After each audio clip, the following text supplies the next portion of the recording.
अब कर रहे हैं एक्सरसाइज 5.3 का question number 19। 200 logs are stacked in the following manner: 20 logs in the bottom row, 19 in next row, 18 in the row next to it, and so on. In how many rows are 200 log placed and how many logs are in the top row? तो देखो इस question में क्या है कि जो number of logs हैं वो है 200 लॉग्स हैं। इसको जो है हम SN ले रहे हैं क्योंकि ये नंबर ऑफ लॉग्स है, टोटल है लॉग्स का।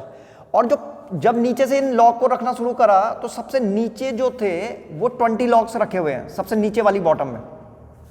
नंबर ऑफ लॉग्स कितने? 20। उसके बाद जो इसके बाद इसके ऊपर रखा तो वो कह रहा था कि कितने लॉग्स कम कर दिए, एक लॉग्स कम हो गया तो यानी कि 19। फिर अगली रो में कितने रखे होंगे इसके ऊपर? 18। तो ऐसे करके ये कम होते चले जा रहे हैं, ये कम हो गए, यहाँ पे 18 और कम हो गए, ऐसे ऐसे करके। तो ऐसे करके बन रहा है ये। 18 के बाद जो है जो नेक्स्ट रो बनी होगी वो कितने की हो गई? 17 की। तो इस तरीके से तो दो चीजें निकालनी है। एक तो हमें ये निकालना है कि ऐसे ऐसी कितनी रो बनेगी। अब भाई इसके ऊपर अभी और रो बनेंगी, ऐसे करके बनती चली जाएंगी। ये यहाँ पे जो है ये लॉग आते चले जाएंगे ऐसे करके, ये तो ऐसे करके बन गई। तो एक तो हमें ये बताना है कि ये नंबर ऑफ रो कितनी बनेगी, ऐसी कितनी रो बनाई जा सकती है। और जो सबसे टॉप वाली रो होगी यहाँ पे ऊपर, सबसे ऊपर, उसमें नंबर ऑफ लॉग्स कितने होंगे। तो देखो बहुत सिंपल क्वेश्चन है। इसमें एक तो नंबर ऑफ लॉग्स दे रखे हैं तो उसको हमने SN ले लिया, वो कितने हैं? 200। और जो सबसे नीचे वाली बॉटम है इसको हम फर्स्ट टर्म मान लेते हैं। तो इसका मतलब इसने फर्स्ट टर्म भी दे रखा है हमको, ए जो है वो हो गया 20। और जो कॉमन डिफरेंस आ रहा है यहाँ पे तुम देख रहे हो ये 19, 18, तो कॉमन डिफरेंस कितने का आ रहा है? 1 का। लेकिन -1 का कम होता चला जा रहा है। तो D ले लेंगे हम इसमें -1, तो D = आ गया -1 इसके अलावा। और निकालना क्या क्या है हमको? तो एक तो हमें कुल वो निकालने हैं क्या कि ऐसे ऐसे जो है कितनी रो बनेगी। तो एक तो N निकालना है हमको, एक तो चाहिए इसमें हमको N चाहिए, एक तो N निकालना है। और टॉप रो में कितने लॉग्स होंगे, यानी कि इसको हमें लास्ट टर्म भी निकालना है AN। तो दो चीजें निकालनी है हमको, तो यहाँ पे लिख देता हूँ, ये दो चीजें निकालनी है हमको। AN ये हमारे लिए, ये जो टॉप वाली रो में कितने लॉग्स होंगे वो AN है हमारे लिए। जैसे यहाँ पे जो सबसे नीचे वाली रो थी वो 20, 19, 18, तो ये हमारे लिए AN जो है लास्ट होगा। तो इसमें नंबर ऑफ लॉग्स निकालने तो दो चीजें निकालनी है हम। तो इस क्वेश्चन से ये इंफॉर्मेशन अब हमें मिल चुकी है। अब इनकी मदद से जो है हम इसको सॉल्व करेंगे। तो देखो कैसे करते हैं, इसको हटा रहा हूं। सबसे पहले AN वाला फॉर्मूला यूज करते हैं। इसमें AN = क्या होता है? A + n-1 × D।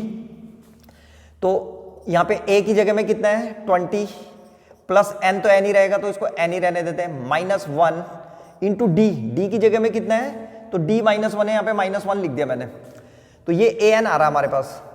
तो AN = 20 और यहाँ अंदर मल्टीप्लाई कर दो तो -1 की मल्टीप्लाई इससे करेंगे तो ये आ जाएगा -n और यहाँ पे हो जाएगा +1। तो AN = 20 और 1 कितना हो गया? 21 और -n।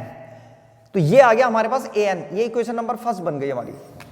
अब दूसरा फॉर्मूला यहां से बनेगा SN से। SN वाला फॉर्मूला लगा रहे हैं। SN = क्या होता है? n/2 2a + n-1 × D।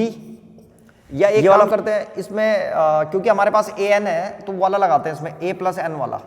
AN है ना हमारे पास, तो इसमें ये वाला फॉर्मूला लगा देते हैं, a + AN। एक ये भी होता है SN का, तो ये ज्यादा आसान है। तो SN = n/2 a + AN, इससे सॉल्व कर रहे हैं इसको। तो SN कितना है? 200, यहाँ पे लिख देंगे 200 = n की जगह में n ही रहेगा, n/2। a कितना था? 20, तो 20 और प्लस AN को AN ही रहने देंगे। तो देखो ये फ्रॉम फर्स्ट से AN की वैल्यू रखो। AN की वैल्यू है 21 - n, तो यहाँ पे AN की जगह में 21 - n रख देंगे। तो ये आ जाएगा हमारे पास 200 = n/2 और 20 प्लस AN की जगह में कितना आ गया? 21 - n। यहाँ पे लिख देंगे फ्रॉम फर्स्ट से आ रखा है ये। अब इसको थोड़ा और सॉल्व कर देंगे तो ये 2 को तो इधर भेज दो, मल्टीप्लाई में चला जाएगा ये। तो ये कितना हो जाएगा? 400। तो 400 = n और यहाँ पे 20 और 21 कितना होता है? 41 - n, ऐसे करके आ गया। अब इसकी मल्टीप्लाई हो जाएगी, ये हो जाएगा 400 = 41n - n²। और देखो हमारे पास आ गया है 400 = 41n - n², ये आ रखा है हमारे पास। तो अब इस n² को इधर भेजेंगे तो प्लस का हो जाएगा, ये हो जाएगा n² और ये 41 इधर आएगा तो माइनस का 41n और क्या हो जाएगा? ये 400 इधर ही है तो प्लस का 400 ही रहा। और इज इक्वल टू 0। तो ये आ गई। अब इस क्वाड्रेटिक इक्वेशन को सॉल्व करेंगे तो हमें 400 के ऐसे फैक्टर करने हैं जो प्लस करके कितना है 41, तो वो होता है 25 मल्टीप्लाइड बाई 16, ये होता है 400 और 25 प्लस 16 कितना होता है 41। तो अब हम इस 41 की जगह में ये लिखने वाले हैं 25 plus 16 splitting by middle term से।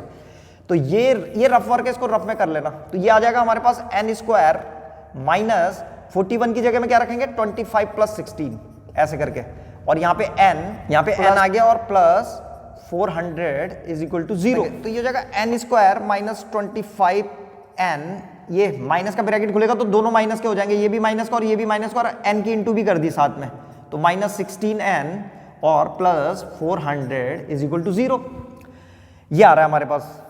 अब इसको सॉल्व करेंगे थोड़ा। इन दोनों में देखो क्या कॉमन है, तो n कॉमन है, तो n बाहर ले लेंगे, तो n बाहर आएगा तो यहाँ आ जाएगा n माइनस 25, और इन दोनों में 16 कॉमन है, माइनस का 16 बाहर लो तो यहाँ भी जो है n माइनस 25 आ जाएगा इज इक्वल टू 0। फिर दोनों में n माइनस 25 कॉमन है तो यहाँ पे n माइनस 25 बाहर ले लिया, तो यहाँ पे से क्या बच गया हमारे पास n minus 16 is equal to 0। तो ये आ गई हमारे पास वैल्यू। अब इसको सॉल्व करेंगे जरा हम, तो देखो इसको कैसे सॉल्व करना है, इसको मिटा रहा हूं मैं, यहाँ पे करेंगे दोबारा से सॉल्व इसको। तो वो क्वाड्रेटिक इक्वेशन सॉल्व करके हमारे पास ये आ गया था n माइनस 25 और into n minus 16 is equal to 0। तो यहाँ पे लिखेंगे ये 0 कब होगा, या तो ये 0 होना चाहिए या ये 0। तो when n minus 25 is equal to 0 then n is equal to 25, और when n minus 16 is equal to 0 then n is equal to 16। तो ये दोनों ही वैल्यू जो है n की वैलिड है अभी, या तो जो है नंबर ऑफ रो 25 होंगी या नंबर ऑफ रो जो है 16 होगी। तो 25 और 16 इन दोनों में से कोई एक आंसर है। तो अब इसको चेक करने के लिए कि कौन सा सही आंसर है, हमारे पास इक्वेशन नंबर फर्स्ट भी आ रखी थी, उसमें हमारे पास an आ रखा था। अब an निकालेंगे तो an जो था ये नंबर ऑफ लॉग्स हैं जो टॉप रो में आएंगे। तो an जो आ रखी थी इक्वेशन नंबर फर्स्ट वो था हमारे पास 21 माइनस n। तो अब हम एक एक करके यहाँ वैल्यू रखेंगे n की। तो यहाँ पे लिखेंगे when n is equal to 25, तो जब n 25 है तो क्या हो रहा है, देन an कितना निकलेगा, then an is equal to 21 minus 25, तो कितना आ रहा है ये माइनस का 4, नेगेटिव आ रहा है। तो ये नॉट पॉसिबल है, क्योंकि नंबर ऑफ लॉग्स जो है टॉप रो में नेगेटिव नहीं हो सकते। तो इसका मतलब -4 नहीं हो सकता, तो इसका मतलब n भी 25 नहीं हो सकता, ये भी गलत हो गया। अब तो पता चल गया अब नंबर ऑफ लॉग्स कितने होंगे 16। तो अब इसको रख करके देखेंगे, तो यहाँ पे लिखेंगे when n is equal to 16 then an is equal to हो जाएगा, फिर से रखो यहाँ पे 21 माइनस 16, तो 21 माइनस 16 कितना होता है 5। तो ये आ गया, अब an की वैल्यू 5 आ रही है। तो इसका मतलब ये हुआ कि जो नंबर ऑफ लॉग्स हैं टॉप रो में वो 5 है, और जो नंबर ऑफ रो है बनी हुई है वो कितनी है 16। भाई ऐसे करके जो रो हैं वो तो बन गई 16, और जो सबसे ऊपर कितने लॉग्स रखे हुए हैं, कितने डंडे रखे हुए हैं, वो कितने आ गए 5। तो लास्ट में अपना फाइनल आंसर लिख देना चाहिए कि therefore number of row is equal to 16 and number of logs on the top row is equal to 5।